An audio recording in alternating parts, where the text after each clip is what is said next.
Hello guys and welcome to Dubai Trains, and today I have a great layout for everyone who wants a little bit of everything. Or maybe you're new to the hobby and you don't know yet what you want. Or perhaps the hobby is not a full-time hobby for yourself and you just want to spend a couple hours per week, and then you don't want to dedicate that time to only switching or only running trains or only doing scenery. So this layout design, there's going to be a lot of tips in here for you. So what we have here is a 15 by 6 feet layout. Its end scale is Kato Unitrack, and the task at hand was also to make it a bit of a mature layout. So you can see that straight off the bat by the openness and the wideness of the layout. There's a lot of open areas and long stretches where the train just travels, because that's what trains like to do. They like to travel from A to B, and we don't want to create a spaghetti bowl with just too much track. If you're new to the hobby, I think that's a bit of a pitfall to do that, because you might not know what to do with all that track, and a lot of these designs that you see in the books, they're actually not that good. So what I strive to do with all my layouts that I design on modelrailroaddesigns.com is to make it functional. So let's just go through the track first, and then we'll go through the scenery, and I'll explain how functional this is and what you can do with this layout. So here is the main line, and the main line is just one giant loop. And the first thing you see is that there's a siding right here. This is either a passing siding or a siding you can use to do runarounds if you wish to do so. And this is important because we have a yard right here. There's a 4-track yard, and we have an engine facility here as well. So if your train comes in from the main line, you need to park it somewhere out of the way, so the siding is there so the trains can pass. We have a yard lead, which is important, so you can pull a large stack of cars out of the yard. And there's, as I said, the engine facility here. Top 2 tracks are for storage, and they go to the engine maintenance facility right there. And then we have 2 tracks here for fueling and sand. And this is one of the elements, because this engine facility is far too big for this layout, and the yard is also maybe a bit too big. I would classify it as an industry support yard, because we have some industries on the layout that will be served by this yard. But that's, again, this is the versatility. A lot of people have just a lot of engines, so we just want to show them and have them all on the layout so we can run them whenever we want to do so. So this might not be super realistic, but it is fun, and that's what we are here to do in the hobby. So if we depart west, then immediately here we have a scrapyard with a facing spur.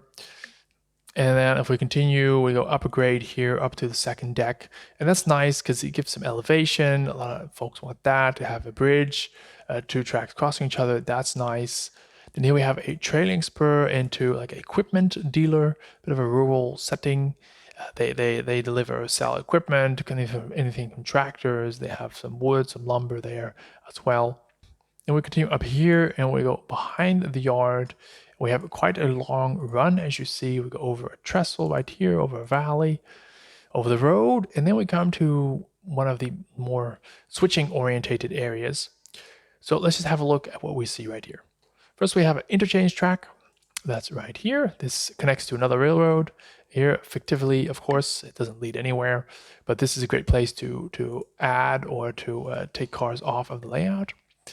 Then the main line passes through as such. So again, we have a siding right here for the same reasons that I just mentioned.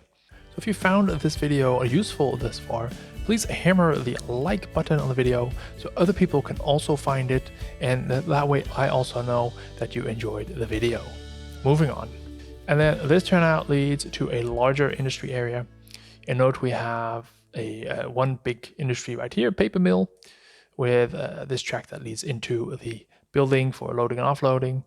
We have second track here. You can use that either for storage or to have tank cars come in and deliver all kinds of chemicals.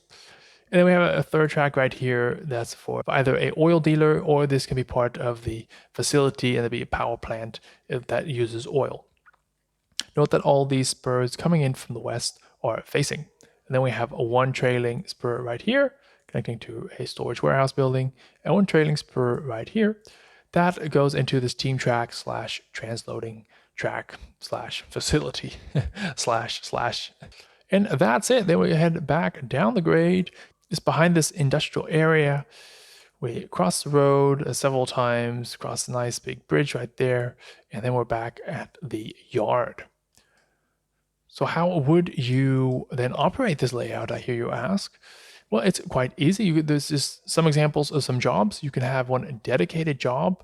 It's an engine that takes cars from the yard and then heads over to this siding right here and swaps the cars that are on the interchange track, and then heads back and basically supplies the yard with new cars from the interchange track. And then you can have another job. We have two jobs, one going east in this direction. We can have one going west in the westward direction. And why two different jobs? Well, because we have facing and trailing spurs. So if we come in from the east, we're coming in from this direction, and then that train would only switch trailing spurs. So it's trailing industries, I should say. So that's this one, and this one. Switch those, take the car, pick the cars, spot the cars, whatever it needs to do, and then it would head off again. Continue around the layout, and here on the left do the scrapyard as well, and then go back to the yard. And it would do that because then it doesn't need to run around. You can just uncouple the engine, take the cars, spot the cars, and then couple it back, no runarounds, and be on your way. That's the most efficient way. And then it's vice versa for the train, the job going to the west. And then you would switch this team track right here and this other facility right here. So right there, already 3 different jobs. Now, scenery-wise, you also see it has a little bit of everything. It's relatively rural, so it's quite a lot of greenery, and that's nice because you can make greenery quite quickly on your layout, opposed to a dense urban scene where you need to make all the buildings. You can really put greenery down per square foot almost, at least a basic greenery, and then detail it later on, right? But there is a little bit of a more dense area here on the right, which is nice. There's some water feature here that you can practice your water skills on. There's some hills, there's some elevation. So it's just, I said, a little bit of everything without overdoing it, without making it too complex build and too difficult for people to get stuck on. Yet there's a lot to do, and this layout will keep you busy for a long time. Now, if you want a layout like this, but you don't really know where to start, please head over to modelrailroaddesigns.com, where you can design the layout that you envision that fits your space and that gets the maximum out of it. Thank you guys all for watching. That's it for today. Bye bye.